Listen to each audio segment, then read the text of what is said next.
বাংলাদেশের আলোচিত ও বিতর্কিত ক্রিকেটার সাকিব আল হাসান সাম্প্রতিক সময়ে আবারও রাজনীতির আলোচনায় উঠে এসেছেন। সরকার পরিবর্তনের পর থেকে তিনি যুক্তরাষ্ট্রে অবস্থান করছেন এবং সেখান থেকেই আওয়ামী লীগের বিভিন্ন নেতাকর্মী ও সমর্থকদের সঙ্গে নিয়মিত বৈঠক করতে দেখা গেছে। রাজনৈতিক অঙ্গনে তার সক্রিয়তা নিয়ে নানা আলোচনা চললেও সম্প্রতি তিনি আবারও আওয়ামী লীগের রাজনীতিতে সম্পৃক্ত থাকার ইঙ্গিত দিয়েছেন। এবার শোনা যাচ্ছে খুব শীঘ্রই তিনি একটি নতুন অনলাইন গণমাধ্যম চালু করতে যাচ্ছেন।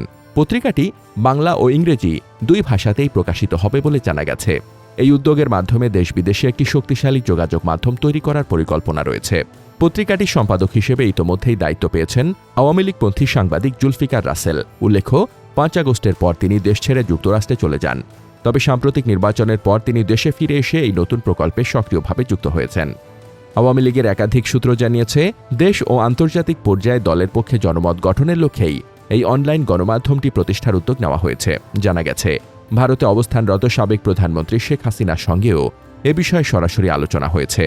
সাকিব আল হাসান ও পত্রিকাটির সম্পাদক ইতোমধ্যেই তার সঙ্গে যোগাযোগ করেছেন এবং এই উদ্যোগ নিয়ে বিস্তারিত কথা বলেছেন। সূত্রগুলো আরও জানায়, শেখ হাসিনা এই প্রকল্পটি দ্রুত কার্যকর রূপে দেখতে আগ্রহ প্রকাশ করেছেন। ফলে ধারণা করা হচ্ছে, খুব শীঘ্রই অনলাইন পত্রিকাটির আনুষ্ঠানিক যাত্রা শুরু হতে পারে, যা দেশের রাজনৈতিক ও গণমাধ্যম অঙ্গনে নতুন মাত্রা যোগ করতে পারে।